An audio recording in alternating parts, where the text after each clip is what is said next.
No team in the country needs to win more this week to keep their playoff hopes alive than Tennessee. You are Locked On College Football, your daily podcast on all things college football. Part of the Locked On Podcast Network, your team every day. Welcome, everybody, to another episode of Locked On College Football. I'm your host, Spencer McLaughlin. Thank you so much for making this your first listen or your first view every day. Part of the Locked On Podcast Network, your team every day, and your daily source to stay up to date with the biggest stories in the greatest sport on planet Earth. Everything you need during the season to get ready for the weekend. It's all right here. This episode brought to you by our friends over at FanDuel. Now, through September 22nd, all FanDuel customers can bet $5 and get a 3-week free trial of NFL Sunday Ticket from YouTube and YouTube TV. Visit FanDuel.com to get started. We'll talk Florida State fallout, Lane Kiffin to Florida. Brian Smith of Locked On Seminoles has thoughts on both. And is Iowa State, which is going to be a great game to watch, going to decide anything important? The answer to that question is maybe, so you should stick around. But for now, we've got Eric Kane, Locked On Vols, joining me here on the show. Here's my theory on this game, which I had as a toss-up when I did Tennessee's record prediction coming into the year, because I felt they were on similar footing. But then after week one, I'm like, I don't know. They didn't look. Now, can NC State win this game? Yes, they can. But before we get to our predictions here, Eric, I think Tennessee's got to win this game, or their hopes of getting to the playoff is suddenly a majorly uphill battle. You still have to go at Georgia. You still have to play Bama. You have to go at Oklahoma in a couple weeks. I would hate to say, as a Tennessee fan, we got to go 2-1 in those games to guarantee a playoff spot. Yeah, I mean, if you lose this game, then at Oklahoma's a must-win in my opinion, because I think Oklahoma, the Sooners will be favored. Tennessee's going to be the underdog either way, in my opinion, at this time. But I think Alabama is going to be much more of a challenge, much more of a challenge. I agree. Than Oklahoma will, even though it's at Neyland Stadium. So you lose this game, then Oklahoma's a must-win. Now, I think Tennessee wins this game, and I think Tennessee can win in Norman at this time, but you don't want to have all that added pressure. So certainly when you look at 12-team playoff picture, this is a monster game, huge game. We've known this for quite some time, because going on the road to Georgia, I mean, everybody and their mother is going to pick that team to lose at this point in time. At home against Alabama, yeah, last time you played Neyland Stadium, you won this game, but Alabama's still pretty good last time I checked. And, of course, we know the challenges Oklahoma will present. And that's not slipping up anywhere else on the schedule, like Florida or somebody else. So I think this is a big-time game. But, I like Tennessee in this one, especially the neutral site. Florida at home, Kentucky at home. Yeah, I mean, Tennessee could slip up. Apparently, we need to not overlook Vanderbilt at this point, lest we disrespect the Commodores on this podcast. All due respect, I will overlook Vanderbilt at this time. Florida's that game, though, and we talked about this before. Tennessee, what Tennessee is to Kentucky, Tennessee is to Florida. I mean, Tennessee cannot get over Florida. Yeah, but Florida has sucked so many years, That's and true. Tennessee still lost that game. Same with Tennessee and Kentucky. Tennessee owns that series, so Tennessee should win that game against Florida, but obviously you can never assume that game against Florida. But back to your point, this is a huge game for Tennessee. Yeah, it is, and I think it's going to be a really fun matchup. Now, the line has moved out in favor of the Vols after the Week 1 performances, where NC State was in a dogfight a little bit when they shouldn't have been, and Tennessee looked really good. And I think having this game be Week 2 benefits Tennessee significantly more, because though you're working in a new quarterback in Grayson McCall, you're not working in a new quarterback to college football. You're working in a transfer, but a guy who's played for the last 4 years at Coastal Carolina, been very successful, whereas Nico Yamaleava has played one college football game coming into the season. Now he's got 2 under his belt. This game is the first test away from Neyland Stadium here in 2024. So I think that's an interesting storyline to watch, to see how Nico holds up. This should be a majority NC State crowd. It's at a neutral site, quote unquote, but it's at, nice air quotes, Spencer, move all 4 fingers. It's at a neutral site, but it's in the state of North Carolina. You should have more NC State fans there. If he throws an interception on the first drive, how does he respond compared to, beating Chattanooga 69-3? What do you expect from Nico in this game? Well, here's my first prediction. I bet there will be more Tennessee fans than NC State fans. Okay. Tennessee fans, it's not that far away. It's going to be a 4-hour drive for me. It's not that far away. Tennessee fans, that's why every bowl destination wants Tennessee there, right? I mean, that's why the Citrus Bowl was just, hammering last year, just try to get the Vols down there, because Tennessee travels. So I do think Tennessee will, we'll see. I bet Tennessee could go 55-45, 60-40, but it should be a a very orange crowd nonetheless. Nico, yeah, I mean, listen, last week, Chattanooga, hey, top 10 Chattanooga Mocs team, FCS. That's more than Western Carolina can say, I will say that. But every team Tennessee's going to play this year is going to be bigger, faster, more athletic. So let's just put that on the table right there. Having said that, nothing that you saw from Nico on Saturday should slow that hype train down. I mean, the dude set a first-half program record passing for Tennessee. I don't know if you've seen the videos, but you've seen David Pollock, you've seen Peter Burns, you've seen Dante Stallworth. I mean, big-time names in the media or former players who have said, oh, my goodness, the fact that he threw this over two backers, a safety coming down in this window, incredible. The fact that he had Dante Thornton down the sideline in stride, boundary corner with a safety coming over the top, incredible. I mean, some of the throws that he was making, I mean, Hendon Hooker was a great player. I haven't seen those type of throws really since I've covered Tennessee. So will he continue to have those type of moments and those throws against steeper competition? We'll see. Of course, Chattanooga is Chattanooga, but I'm expecting Nico to do well.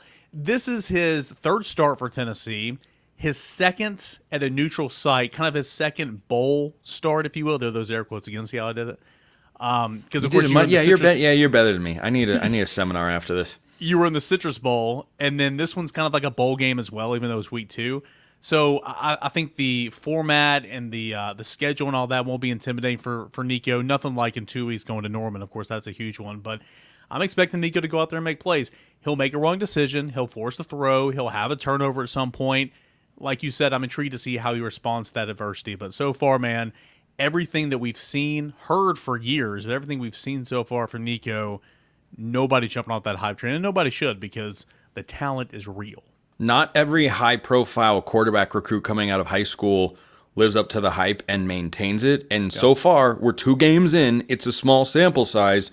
I've seen quarterbacks 2 games in not look like they're going to work out, and then they end up not working out. So Nico certainly off to a good start, but this is, I think, the biggest test yet. I think NC State this year is better than what Iowa was last year, though certainly going against that Iowa defense was no joke, and of course the Vols were able to score more than just a couple of touchdowns in that game. But let's get to predictions here, Eric. It is up to Tennessee in the -8 range against NC State. It was 4.5. I think the Wolfpack are capable of winning this game. I do like what I've seen from Tennessee and Nico, though. I don't know if they blow them out because I still think you've got the travel factor. I do still like NC State's offseason. I think they can play better than what they showed against West Carolina in week 1. So I'll take Tennessee to win the game. I think it's slightly closer than Vols fans might like it to be. I'll go 27-20 Vols. So you'd have NC State covering in that scenario, right? Because the line is still 7.5. Yeah.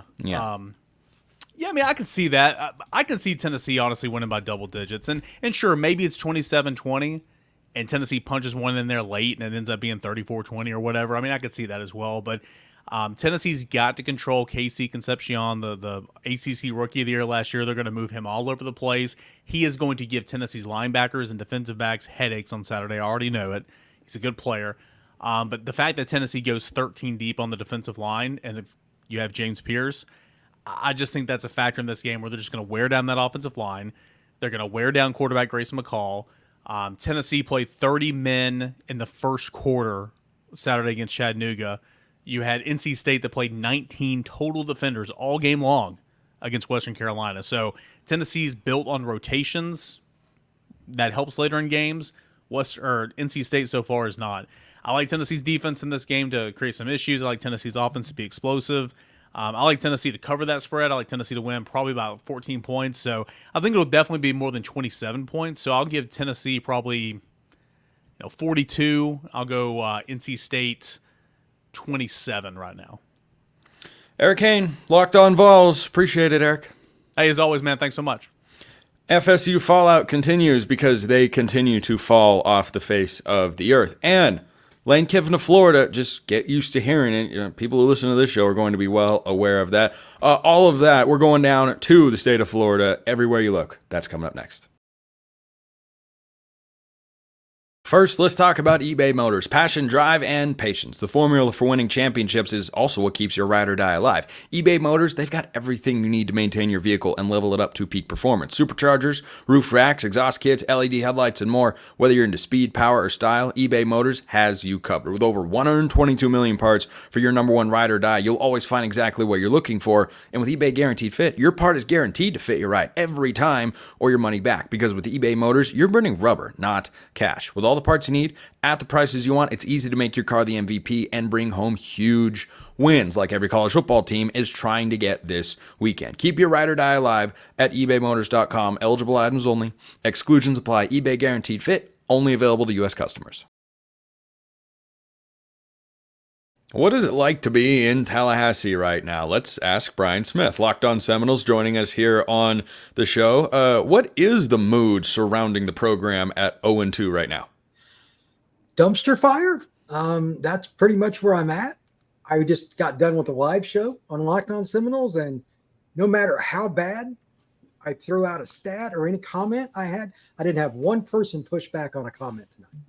Even the most loyal of fans. I had a guy who's been a Noles fan since 1959. That's pretty loyal. Didn't push back. What does that tell you, Mr. McLaughlin? That it cannot get any worse. Oh, but there I set you up. I'm calling it now. Memphis will beat Florida State in Dover. Oh, here we go. That game is in 2 weeks, yes? Yeah, this Saturday the Noles are off. Then they bring in Memphis. Here's the irony. Where was it that Norvell came from? Memphis. Oh, that's right. Mm-hmm. But there's a difference between the two programs. You know what that difference is, Spencer? Memphis has a quarterback that's going to play in this thing called the NFL. Do you think DJU is going to play in the NFL, Spencer? I don't know what self-respecting NFL team would give him an opportunity to play for him. And there we go. Seth Hennigan threw for over 3,800 yards last year. I don't like where this is trending. What do you think the Florida State record will be at the end of the year? I bet your total is higher than mine. Go ahead. You go first. Gosh, I mean, I know. If you can't beat Boston College, does 5-7 seem out of the cards? 4-8 is my pick. Oh, 4-8. Oh boy. I mean, they're not beating Notre Dame. They could lose to Florida. They could play at Miami. Yeah, they play at Miami. Good luck. I can pull up their schedule, but I mean, just off the top of my head there. But so you come into the season, Brian, if you're Florida State, number 10 team in the AP poll, and look, before the year, I talked about on the show how there is at least one team every year that begins the season ranked in the top 10 and ends the year unranked. Florida State is the leading candidate. They would have to be the betting favorite if there is such a prop over at FanDuel. You can go look if you'd like. They have to be the leading candidate to accomplish that task once again. Why is this all going so wrong in Tallahassee? I mean, this is a disaster. To be honest, that's what my live stream was just about. Like, what is it? Like, they have been the media darlings with the portal. Like, they've hit it perfectly the last couple of years. They really have. This year, I just went over the numbers. All the guys they brought in the portal spent money on, DJU. 56.5%. Did you see the throw he missed in the back of the end zone? Oh boy. I mean, there's nobody there. Just don't throw it out of the. The best tweet I saw from that video was DJU could overthrow the Castro government. Which is good. That's good. That's good. That's pretty good. That's good. That is good. But as I talked about on my show the other day, discussing this matter, DJU is a problem. He's not the only problem. Oh no, they got a ton. I have a thing for my show for tomorrow. I've already ranked it. What is the order if you said best to worst the positions are on the team? And this is the sad part. I said the best positions DB, and here's why. Tech and BC only threw 16 passes each. Why? They didn't have to throw. They just ran the ball down Florida State's throat. I mean, just by default, they haven't been tested. Think about this. BC threw for 104 yards, I believe it was, and beat Florida State by 2 touchdowns. In Tallahassee. I don't know how much worse it could get. We're going to find out. Florida State's going to play 10 more games this season. We'll see if they even make it to a bowl game, but certainly a massive disappointment in Noles land, because Look, this was a lot of people's preseason pick to win the ACC. They were not. They were not my pick, but I certainly didn't have them locked into an 0-2 start with Georgia Tech and BC. And look, props to those teams for showing up and playing well. Bill O'Brien looks like he could have something brewing with the Eagles, and I think you and I both like Brent Key down at Georgia Tech, and they're in the top 25 this week, deservedly so. After the start they've had, they're 23rd in the country. But I want to shift gears here, but stay within the state of Florida, Brian. You texted me saying you wanted to air thoughts about Lane Kiffin to Florida, which I suggested on Monday. And look, Billy Napier can save his job. And I thought that that'd be the case coming into the year, even if they miss a bowl game and go 4-8, 5-7, because the buyout is expensive and the schedule is brutal. However, if Florida goes out and gets embarrassed every single week, then Florida might pony up the money. Your take on Kiffin to Florida? Well, I think what you just said is part of it. If you're getting beat 24-20 in quality games in the SEC, Florida State, Miami's, it is what it is because their schedule is ridiculous. Full disclosure, no doubt. But they didn't show up. And then on top of it, Graham got banged up. I don't know his injury, and I hope he's okay. But, they look like they can't tackle anybody. They're pretty much the carbon copy of Florida State. Ironic, their big rival in Tallahassee. Can't tackle. Couldn't stop the run in critical moments in the red zone. Miami just pounded them, and guys were wide open all over the field. That's not what they're paying big money for. Their main booster has allegedly said publicly that he's open to Kiffin. And Kiffin, let's just cut to the chase. Politically, Florida looks at itself as a very fancy public school. Kiffin doesn't necessarily fit what they want because he's got some transgressions in his past they don't like. But they're just tired of losing. And it's to your point of how. They're not getting beat. They're getting smoked. As a reminder to people, and I know most that follow Florida know this, but the back end of their schedule is Georgia, Texas, LSU, Ole Miss, and Florida State. The last one's not too bad now. They might win it, though. I mean, who knows? They could. I mean, if Boston College can go in there and win, Florida is certainly capable, even in spite of what we saw in week one. I'm curious to see what happens when Texas A&M comes to the Swamp, not this week, but next week, so we can get an even better read on Florida. But it was certainly not a good first effort out there. But on the other side, you mentioned the potential apprehension on the Florida side with Lane Kiffin, but I feel like on the other side, that interest has got to be sky high. He loves the state of Florida, the culture, the weather, and all that. For those who don't remember, before he ended up going to Ole Miss, he was at Florida Atlantic. Now, that's even for the state of Florida, that is complete paradise. I don't know if you know anything about that campus, that area. It is loaded with money. You're on the beach. It is one of the most beautiful campuses you're going to see that doesn't get any ratings. It's dope. Florida's pretty cool, though. And by the way, it's in the SEC. I'd imagine it's going to be pretty attractive. I don't know who else would be on the short list, or if Scott Strickland wants that interview. I don't know. But Kiffin would definitely be interested. In my opinion, when things are right, the UF job is one of the top 5 in college football. 100%. Conservatively top 10, even if you hate Florida. And I've never been a Gators fan by any means, but it's in the SEC. It's in the middle of the state. You're 2 hours to Orlando or Tampa, 2 hours or less to Jacksonville. Recruiting is easy. You can be a moron and recruit kids to UF. So, yeah, it's pretty good gig. Yeah, I think that the timing with Lane Kiffin at Ole Miss also works out because this is kind of an all-in best team Kiffin has had at Ole Miss yet. Returning quarterback, great transfer portal class, key returners.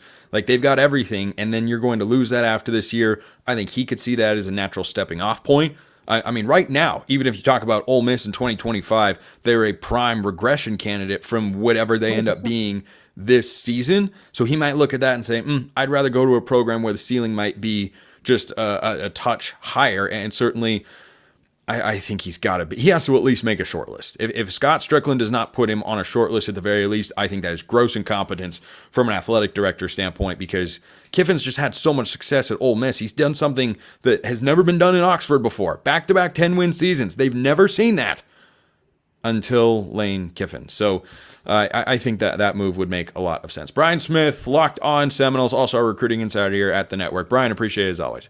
Thank you, sir.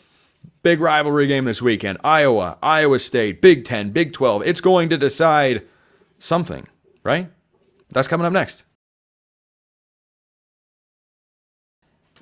Before we get to that, let's get to FanDuel. You've heard us talk a lot about FanDuel here at the network. Why? Because they're America's #1 sports book. We all have something a little different for you. We got something that you haven't been able to get in the past, but you can right now. Now through September 22nd, all FanDuel customers can bet $5. That's just $5. 1, 2, 3, 4, 5, and get a 3-week trial of NFL Sunday Ticket from YouTube and YouTube TV.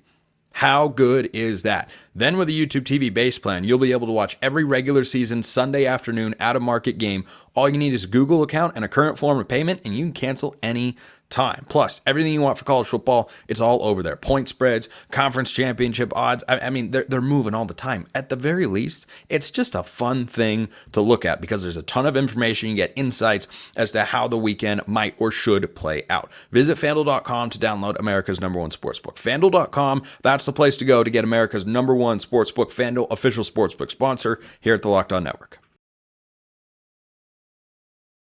Big rivalry this weekend. Iowa State in Iowa City. That's Drake Toll, Locked On Big 12. Drake, the obvious thing on the line is that this is a rivalry game. But are there broader implications here? I talked earlier today. Keen inference. Nicely done, Spencer. Hot start. I was thinking about the Tennessee game earlier on today's show and saying, if Tennessee doesn't beat NC State, they're not going to make the playoff. Is something like that on the line here in Iowa State? No. What? No. Playoff implications are the least of the worries of these two teams right now, and I think that's not a bad thing, at least. Iowa State is not a playoff team, and I don't think Iowa is a playoff team either. That's not a bad thing necessarily, and I don't think that the precedent of this game is going to set whether or not these two believe they're playoff contenders. If you're Iowa State and you lose, we've got to kind of almost re-envision the playoff and where these teams sit, because you can still win the Big 12. You can still finish runner-up in the Big 12 and win 11 games and be a playoff contender. Right now, the focus for Iowa State is win the conference. The focus for anybody, Texas Tech, who just snuck past ACU, or even a team that lost this week like West Virginia, is, hey, if we win the Big 12, that all goes away and we still go to the playoff. Is that a conversation right now? No. Are there deeper implications? Yes, but the regular season itself is different than it was even last year, and Iowa State doesn't have to beat Iowa to overall be successful.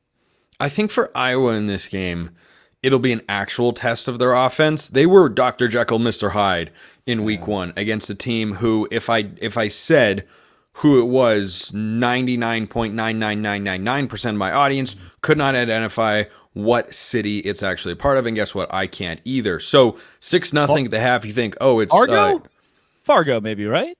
That was Iowa State. Iowa State, North Dakota, that's Fargo, right? Illinois State's in Evansville? Oh, not good. Not good. You're right. Not good. Yeah. Not easy. Not an easy thing to do. Evansville could be right.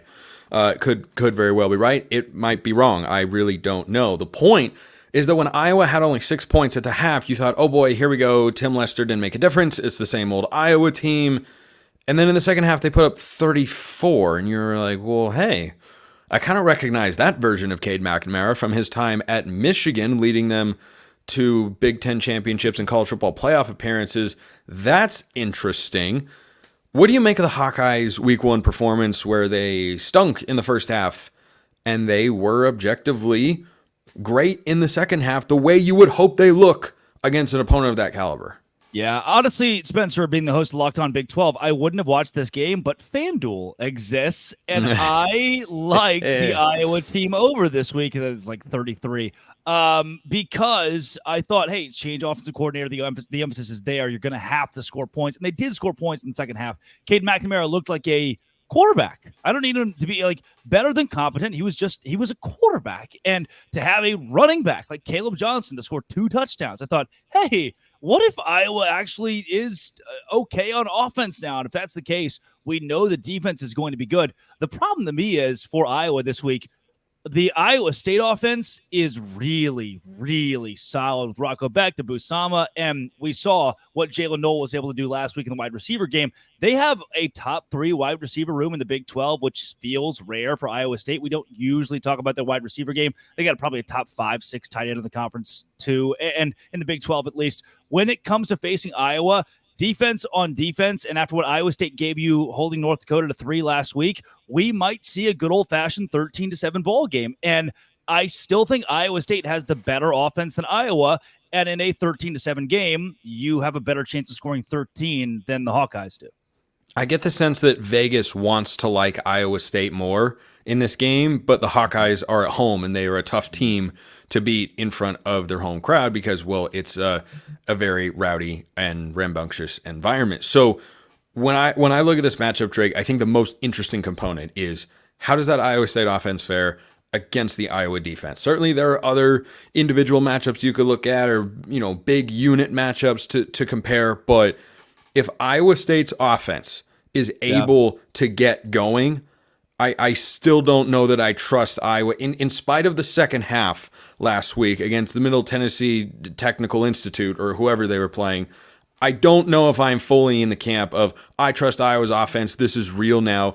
If Iowa State's offense is able to get going, and that's not an easy thing to do. We know Iowa's going to play great defense. Kirk Ferentz is back. I'm sure the players will be plenty inspired along those lines, but if the Iowa State offense finds a rhythm, finds momentum, puts up 3-4 touchdowns in this game, I don't trust Iowa to be able to keep that pace. Yeah, 24 could very well be the magic number in this game, and that's not rare for those matchups recently between Iowa State, or a matchup between Iowa and anybody. I'm looking right now at the scouting report from Pick Six Previews, and for Iowa State, they have the number 1 defensive backfield in the conference, and so Cade McNamara is going to face a much better DB unit than they did last week against Illinois A&M Tech. And part of that starts with Jeremiah Cooper. You look over at Bo Freiler, who are both first-team all Big 12 caliber DBs, and then Iowa State's also given out of the Big 12 the number 2 defensive line unit in the conference, number 8 in linebacking core, but you have 2 top units in the DBs and the D-line, and for Iowa, that's your nightmare fuel, is a good or competent defense. Now,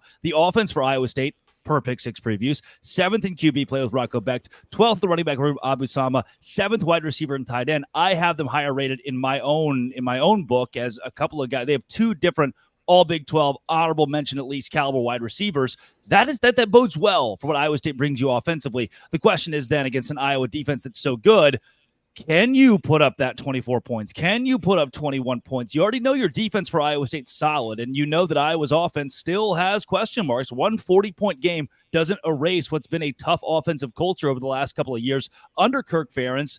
Then it becomes, hey, can our offense do that? Can we get 21 points after last week only getting 21 against North Dakota at home? First to 20 points probably wins the game. Yeah, most likely. That's been the trend in this matchup. Last year's game had a point total under 30, and Iowa's won 7 of the last 8. So let's wrap with our predictions here, Drake, to end today's show.